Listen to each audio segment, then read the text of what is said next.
Lonely rancher married a widow for her land.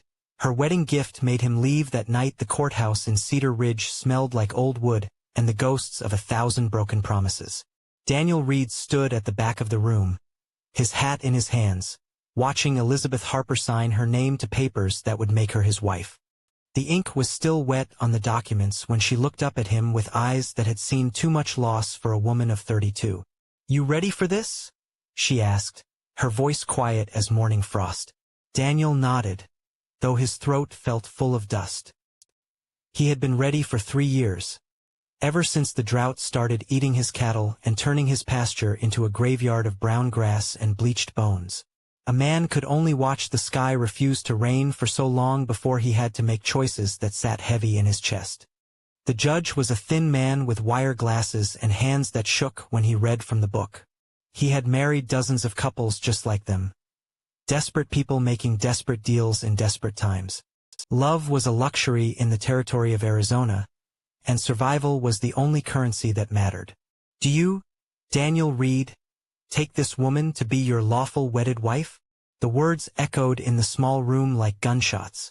Daniel looked at Elizabeth and saw her fingers gripping the edges of her worn dress. She was a handsome woman. With dark hair pulled back tight and skin that showed, she knew how to work under the sun.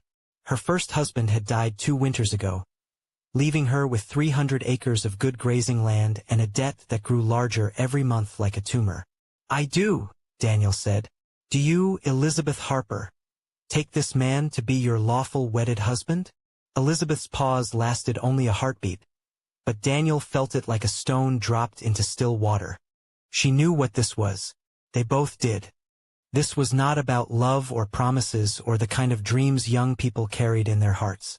This was about land and names and the simple fact that a woman alone could not hold onto property when the bank came calling. "I do," she whispered. The judge closed his book with a sound like thunder. "By the power vested in me by the territory of Arizona, I now pronounce you husband and wife." There was no kiss. No celebración. No flowers or music or dancing. Just 2 witnesses, strangers who had wandered in from the street, and the scratch of pen on paper as Daniel signed his name next to Elizabeth's. Outside, the wind pushed dust against the windows like it was trying to get in and claim them all. They walked to Daniel's wagon in silence. The horses stamped and snorted, eager to be moving after standing in the heat. Elizabeth climbed up beside him without help, her movements careful and precise like everything else about her. She had brought only one small bag and a wooden box that she held in her lap like it contained something precious. The ride to Daniel's ranch took 2 hours through country that looked like God had forgotten to finish making it. The sun beat down on red rocks and scrub brush that grew twisted and mean, fighting for every drop of moisture in the hard earth. Daniel's cattle dotted the landscape like dark stains, thin and hollow-eyed from eating nothing but hope and stubborn weeds. "Your land goes right up to mine," Elizabeth said, pointing toward a fence line that stretched into the distance. 40 acres, Daniel replied. "Your 300 makes it enough to run cattle proper." She nodded, understanding the mathematics of their marriage. His 40 acres and her 300 would create something neither could manage alone. A spread large enough to matter, to survive, to maybe even prosper when the rains came back. The house was small and built from adobe that Daniel had mixed with his own hands. It sat in the shadow of a red mesa like a child hiding behind its mother's skirts. Elizabeth looked at it without expression, taking in the covered porch and the well that Daniel had dug 40 feet deep to find water that tasted like iron and regret. "It's not much," Daniel said. "It's honest," Elizabeth replied, and something in her voice made him think she meant it as a compliment. They ate dinner by lamplight, beans and cornbread and coffee that was strong enough to wake the dead. Elizabeth moved around the kitchen like she had been there for years, finding the plates and cups without asking, washing the dishes in water heated on the wood stove. Daniel watched her and wondered what kind of woman agreed to marry a stranger to save her land. The kind who understood that love was a luxury and survival was everything. When the dishes were clean and put away, Elizabeth picked up the wooden box she had carried from town. She held it for a moment, running her fingers over the smooth surface like it was alive. "I have something for you," she said. Daniel looked up from his coffee. A wedding gift? Something like that. She placed the box on the table between them and opened it slowly. Inside, wrapped in faded blue cloth, was a military medal, bronze and tarnished with age. Next to it was a letter, folded and worn from handling. "My first husband's," Elizabeth said. "Thomas. He died at Gettysburg." Daniel stared at the medal, feeling something cold settle in his stomach. He had never been a soldier, had never fought for anything except his own survival. "Why are you showing me this?" he asked. Elizabeth picked up the letter and unfolded it carefully. Her voice was steady when she began to read. "My dearest Elizabeth, if you are reading this, then I am gone and you are alone. I know what kind of world we live in, and I know what you will have to do to keep the land. Find a man who needs what you have. Marry him if you must. But remember that honor is not something you can buy or sell. It lives in your heart or it doesn't live at all." The silence stretched between them like barbed wire.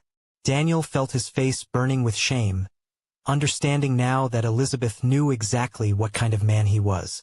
She knew he had married her for her land, just like she had married him for his name. But she also knew something else, something about honor that made his greed feel small and dirty. "He wrote that before he went to war," Elizabeth said, folding the letter back up. "He knew he might not come back. And he knew what I would have to do to survive." Daniel stared at his hands, unable to meet her eyes. "I'm not a good man, Elizabeth. Neither was Thomas when we first met," she said. "But he learned to be." She closed the box and stood up from the table. At the doorway to the bedroom, she turned back to look at him. "Goodness isn't something you're born with, Daniel. It's something you choose, every day, until it becomes who you are." He listened to her footsteps on the wooden floor and the sound of the bedroom door closing softly behind her. Outside, the wind was picking up, rattling the windows and making the house creak like old bones. Daniel sat alone at the table, staring at the wooden box and thinking about honor and land and the weight of promises made to strangers in dusty courthouses. The coffee had grown cold, but he kept drinking it anyway, tasting the bitterness and wondering if a man could really change what lived in his heart. The question would follow him into sleep and wake with him in the morning.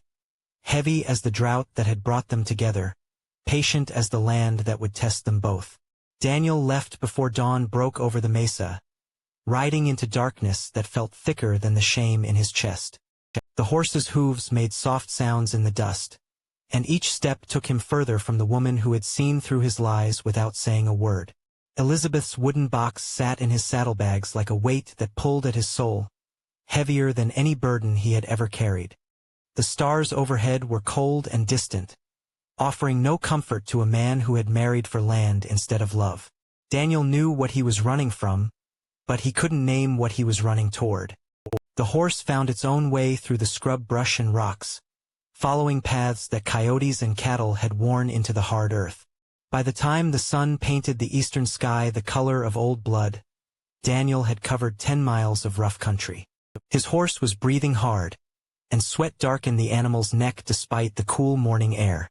Daniel pulled up beside a stand of cottonwood trees that marked an underground spring, one of the few places in this part of Arizona where water ran year-round. He made camp in the shade, unsaddling his horse and letting the animal drink from the small pool of clear water. The cottonwoods whispered secrets in a language Daniel had never learned, their leaves catching morning light like scattered coins. He built a small fire from dead branches and put coffee on to boil, his hands moving through familiar motions while his mind stayed trapped in Elizabeth's kitchen. The wooden box seemed to call to him from the saddlebags. Daniel tried to ignore it, focusing on the coffee and the way the fire snapped and hissed when he fed it more wood. But the box waited with the patience of something that knew its time would come. When the coffee was ready, Daniel poured himself a cup and sat on his bedroll, staring at the flames. The taste was bitter and strong, like regret mixed with chicory. He had run away from his own wedding night like a boy caught stealing apples, and the shame of it sat in his throat like a stone. Finally, he could stand it no longer. Daniel pulled the box from his saddlebags and set it beside him on the bedroll. His hands trembled as he opened the lid, revealing the metal and the letter that Elizabeth had read to him the night before. But underneath Thomas's letter, folded small and tied with a piece of blue ribbon, was another piece of paper. Daniel's name was written on the outside in Elizabeth's careful handwriting. He untied the ribbon with fingers that felt clumsy and thick. The paper was smooth and white, the kind that cost extra at the general store. Elizabeth's words were written in ink that caught the firelight like tiny mirrors.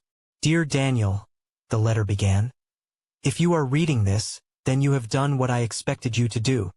You have run away because you cannot bear to look at a woman who sees you for what you are. I am not angry. I am not surprised. I have been watching men run from truth my whole life." Daniel's chest felt tight, like someone had wrapped rope around his ribs and pulled it taut. He took a sip of coffee and continued reading. "I knew what you wanted when you first came to my door 3 weeks ago. You wanted my land, my water rights, and my name on papers that would make you a man of property. You thought I was desperate enough to marry anyone, and you were right. But you thought wrong about why I chose you." The fire popped, sending sparks into the morning air like tiny prayers that would never be answered. Daniel's hands shook as he held the letter closer to the light. "I chose you because you reminded me of Thomas before the war changed him. He was selfish then, thinking only of what he could take from the world. But there was something in his eyes, a hunger for something better than what he had become. I see that same hunger in you, Daniel Reed, hidden beneath the greed and the fear." A hawk circled overhead, its cry sharp and lonely in the vast sky. Daniel looked up at it and wondered if the bird saw him as just another small creature scurrying across the desert, insignificant and afraid. Thomas learned to love because someone believed he could. "I am choosing to believe the same about you, even though I know you might prove me wrong. Love is not something that comes naturally to people like us who have learned that the world takes more than it gives. But love is a choice, Daniel.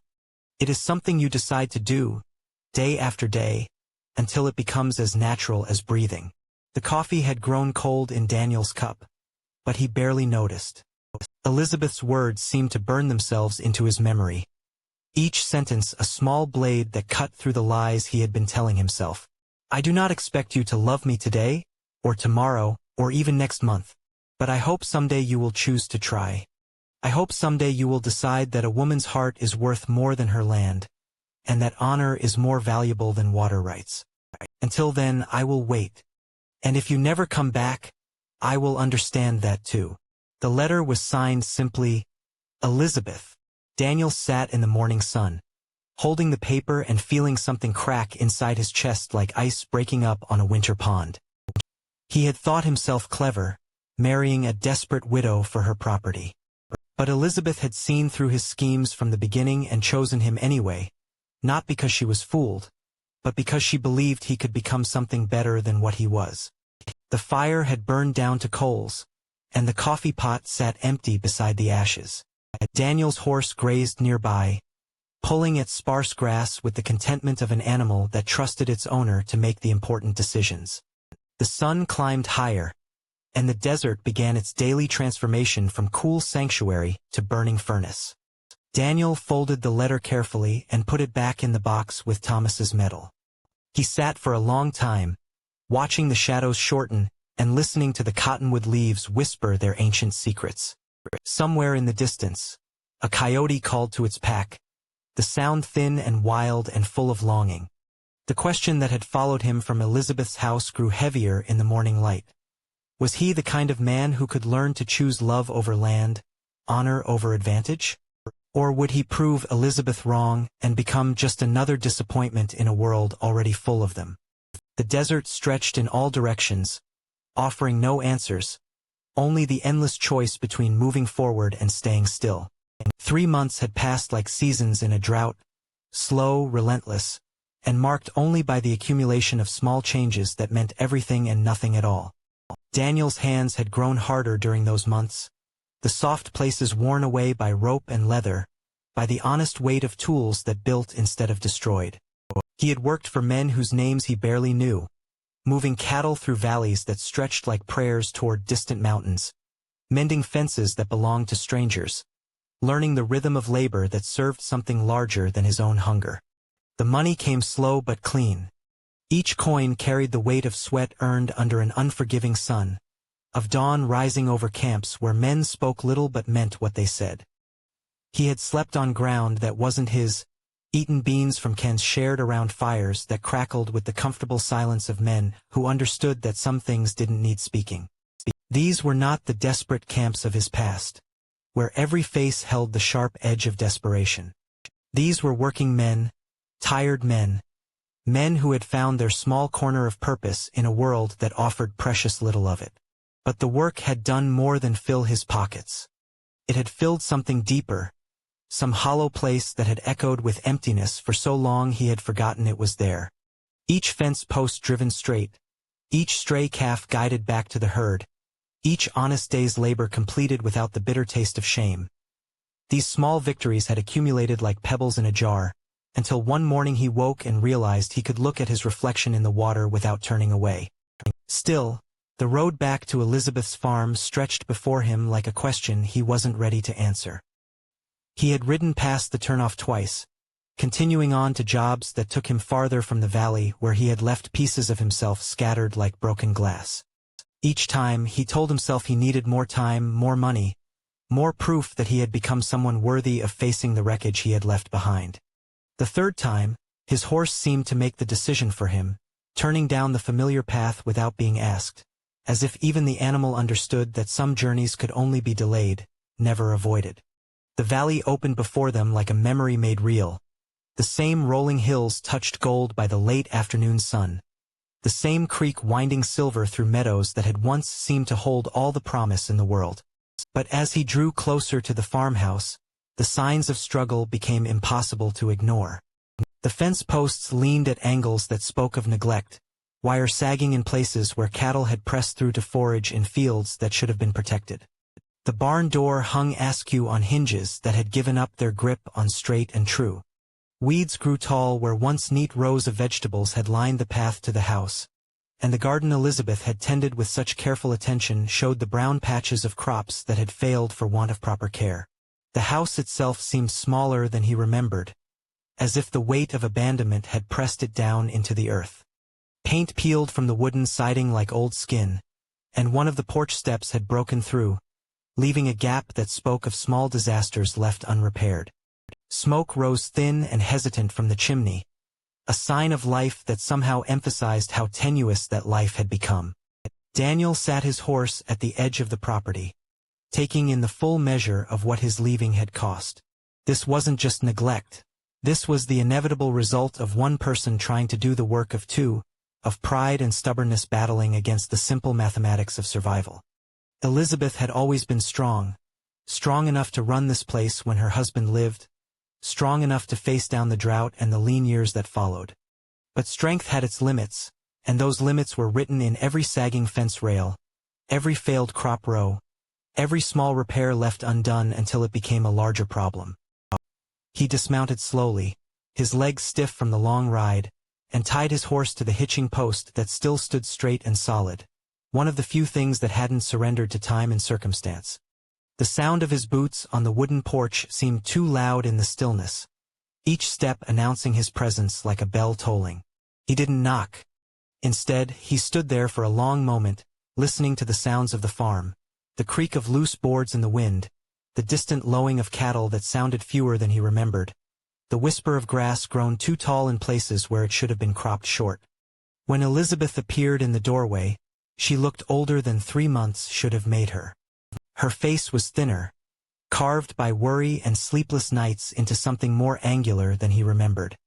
Her hands, which had always been strong and capable, showed the wear of work done alone. Cuts that had healed poorly, calluses built up in the wrong places from tools held without help, without the shared burden that made heavy work bearable. She didn't speak, and neither did he. The silence stretched between them like a bridge neither was ready to cross, filled with all the words that needed saying and none of the courage to say them. Her eyes moved over his face, taking inventory of changes, looking perhaps for some sign of the man who had left her to face this alone. He wondered what she saw, whether the honest work had marked him in ways that showed, whether the weight he had lost in guilt had been replaced by something steadier, something that might prove worthy of a second chance he had no right to expect. Finally, he found his voice, though it came out rougher than he intended, scarred by 3 months of learning what it meant to be a man worth knowing. "Your fence is down," he said, the words inadequate for everything that lay beneath them. "Saw it on the way in. Thought I might fix it, if you don't mind." She studied his face for another long moment, and he forced himself to stand still under her scrutiny, to let her see whatever was there to be seen. When she finally nodded, it was barely perceptible, just the slightest inclination of her head that might have meant permission or might have simply been acknowledgement that yes, the fence was down, and yes, it needed fixing. Daniel turned toward his saddlebags, pulling out the tools he had carried with him. Not the tools of a drifter or a man looking for easy money, but the worn, well-maintained implements of someone who understood that work was a form of prayer, that things built right would stand against time and weather and the small daily assaults that wore everything down to nothing if you didn't stand against them with patient persistence. He walked toward the broken fence without looking back, knowing that Elizabeth was watching from the doorway, knowing that this first repair was a test of more than his ability to stretch wire and drive posts. The work felt familiar under his hands, the kind of labor that connected a man to something larger than himself, that spoke of commitment stretching beyond the immediate needs of the moment into some future that might, with care and attention and the kind of stubborn hope that refused to acknowledge defeat, prove worthy of the effort invested in it. The sun moved slowly across the sky as Daniel worked, marking time in the steady rhythm of post-driver meeting earth, of wire stretched tight and secured with the kind of attention to detail that meant the repair would hold not just until the next storm, but through the seasons of storms yet to come. Each section completed felt like a small victory, a statement of intent that spoke louder than any words he might have found to explain why he had come back, or what he hoped to accomplish by staying. As the afternoon lengthened into evening, Daniel felt the familiar ache in his shoulders that came from honest work, the sweet tiredness that was so different from the exhaustion of running, of always looking over your shoulder, of never knowing if the next sunrise would bring pursuit or sanctuary. This was the tiredness of building, of making something better than it had been, of investing sweat and time in the faith that tomorrow would require the thing you built today. When the last section of fence stood straight and strong, wire singing tight in the evening breeze, Daniel gathered his tools with the same care he had used to wield them. The fence wasn't everything that needed fixing, not by far. But it was a beginning, a statement written in cedar posts and steel wire that some things were worth repairing, worth the patient effort of making them whole again. He turned back toward the house and found Elizabeth still standing in the doorway, though the light was fading now and her figure was more shadow than substance. She had been watching him work, he realized, measuring not just his skill with hammer and wire but something deeper, some quality that couldn't be faked or borrowed or stolen from better men. As he walked back toward the house, Daniel understood that the real work wasn't behind him but ahead, stretching through days and weeks and months of proving that some things, once broken, could indeed be made whole again, if a man was willing to invest not just his labor but his hope in the slow, patient work of rebuilding what his own carelessness had torn down. The autumn came gentle that year, like a woman who had learned to move carefully around broken things. Daniel worked the fields beside Elizabeth, their movements finding a rhythm that spoke more of necessity than comfort. Two people who had discovered that survival sometimes required setting aside the luxury of holding grudges. The harvest was smaller than it should have been, the result of a summer spent fighting weeds and weather with only one pair of hands. But what they saved from the failing crops carried the sweet weight of something rescued from ruin. They spoke little during those first weeks, their conversations careful and measured like steps taken across ice that might crack beneath too much weight. Elizabeth would point toward a fence section that needed attention, or Daniel would mention that the barn door required new hinges, and these small exchanges became the foundation upon which something larger might eventually be built. Not trust, not yet, but the possibility of trust, like seeds pressed into soil that had been prepared but not yet blessed with rain. Daniel had moved his bedroll to the barn without being asked, understanding that the house remained Elizabeth's sanctuary, a place where his presence would carry too much weight of memory and regret. He rose before dawn each morning, the cold air sharp against his face as he moved through chores that had once felt like punishment but now carried the satisfaction of work that served something beyond his own survival. The horses needed feeding, the milk cow required attention, and there were always small repairs waiting for hands willing to take on the patient work of maintenance.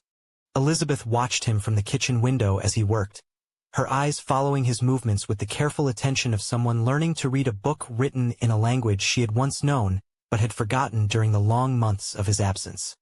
She saw how he favored his left shoulder when lifting heavy feed sacks, a reminder of some injury earned during his time away. She noticed how he paused sometimes in his work, standing still for long moments as if listening to something she couldn't hear, his face turned toward horizons that might hold promises or threats. The work brought them together in ways that conversation could not. When the roof of the chicken coop needed patching before the rains came, Elizabeth held the ladder steady while Daniel balanced above, fitting new shingles with the care of a man who understood that small leaks, left unattended, could destroy everything shelter was meant to protect. When the vegetable garden required harvesting before the first frost, they worked opposite ends of the same rows, filling baskets with the stubborn survivors that had somehow thrived despite neglect. Late tomatoes, hardy squash, root vegetables that had grown strong in the dark earth while the world above struggled with abandonment and return. These shared tasks created a language between them that needed no words, a vocabulary of gesture and timing that spoke of two people learning to trust each other with the small, essential elements of daily survival. Elizabeth would hand Daniel tools before he asked for them, and he would anticipate when she needed help lifting something heavy, their movements developing the unconscious coordination of partners who had found their rhythm not through passion but through the patient repetition of necessary work. As October deepened into November, the nights grew cold enough to make Daniel's barn sleeping arrangements uncomfortable, but he endured the chill rather than raise the question of alternative arrangements. The distance felt important, a physical manifestation of the emotional space that still stretched between them. Some boundaries, once crossed, left scars that required careful tending, and the geography of their separate sleeping places served as a daily reminder that healing took time, that trust earned back was different from trust given freely. It was Elizabeth who mentioned the cabin first, her voice casual as she handed him coffee one morning when frost had painted the grass silver. "There's good timber on the north section," she said, looking past him toward the stand of pines that bordered the creek. "Been thinking that spot near the water might be suitable for building, if a person had a mind to put up something small and warm for winter." Daniel understood the offer for what it was, not an invitation back into the house and the intimacy it represented, but permission to create his own space within the larger boundary of her life. He nodded, accepting the gift of inclusion while respecting the limits that came with it. The next day, he began the slow work of selecting trees, cutting timber, preparing the materials that would become his shelter. The cabin rose from the ground like something that had always been meant to exist in that spot, growing timber by timber through the shortening days of late autumn. Daniel worked with the methodical patience he had learned during his months away, understanding that buildings, like relationships, required foundations solid enough to bear whatever weight the future might place upon them. Elizabeth contributed what she could, bringing him meals when the work stretched long into the evening, helping to chink gaps between logs with clay and moss, offering suggestions about window placement that spoke of someone who had watched the light move across this land through all the seasons of its changes. The structure was simple. One room with a stone fireplace, a sturdy door, windows positioned to catch the morning sun and frame the view of the creek that ran silver through the meadow. It was a bachelor's dwelling, designed for a man who had learned to live with solitude, but no longer needed to embrace it as his permanent condition. Close enough to the main house to be available when help was needed, far enough away to preserve the careful distance that made their new arrangement possible. When the first real snow came in December, Daniel was ready for it. The cabin stood tight and warm, smoke rising straight from its chimney into the still air that carried the promise of a long winter. He had stocked it with firewood split and seasoned, with food enough to last through the months when travel became difficult, with the simple furnishings that turned a shelter into a home. A table built from lumber left over from construction, a chair crafted to fit his frame, a bed that spoke of permanence rather than the temporary bedrolls that had marked his wandering years. The snow fell steadily for 3 days, transforming the familiar landscape into something soft and forgiving, covering the scars left by the difficult summer, making everything clean and new under its white blanket. Daniel watched it from his window, coffee steaming in his hands, and felt something he had almost forgotten how to recognize: contentment. Not the wild joy of his youth or the desperate relief that had marked his worst moments, but the quiet satisfaction of a man who had found his place and earned the right to occupy it. Christmas Eve arrived with a knock on his door, soft but unmistakable in the stillness that snow brought to the world. Elizabeth stood on his small porch, her breath visible in the cold air, carrying a basket that smelled of fresh bread and roasted meat. "Thought you might join me for supper," she said, the invitation offered with the same careful casualness she had used when suggesting the cabin site months before. Daniel pulled on his coat without hesitation, understanding that some invitations carried weight beyond their simple words. They walked through the snow toward the main house, their footsteps the only sound in the vast silence that winter brought to the valley.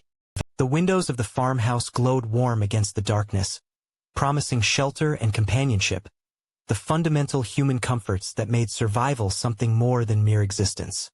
Inside, the house felt different than it had during the tense days of autumn. Elizabeth had decorated for the season with simple ornaments: pine branches arranged on the mantelpiece, candles placed to catch their reflection in the windows, the kind of touches that spoke of someone who had decided to celebrate despite having little obvious reason for celebration. The table was set for two, and the meal she had prepared carried the richness of holiday tradition: roast chicken, vegetables from their shared garden, bread that filled the house with the warm scent of yeast and patience.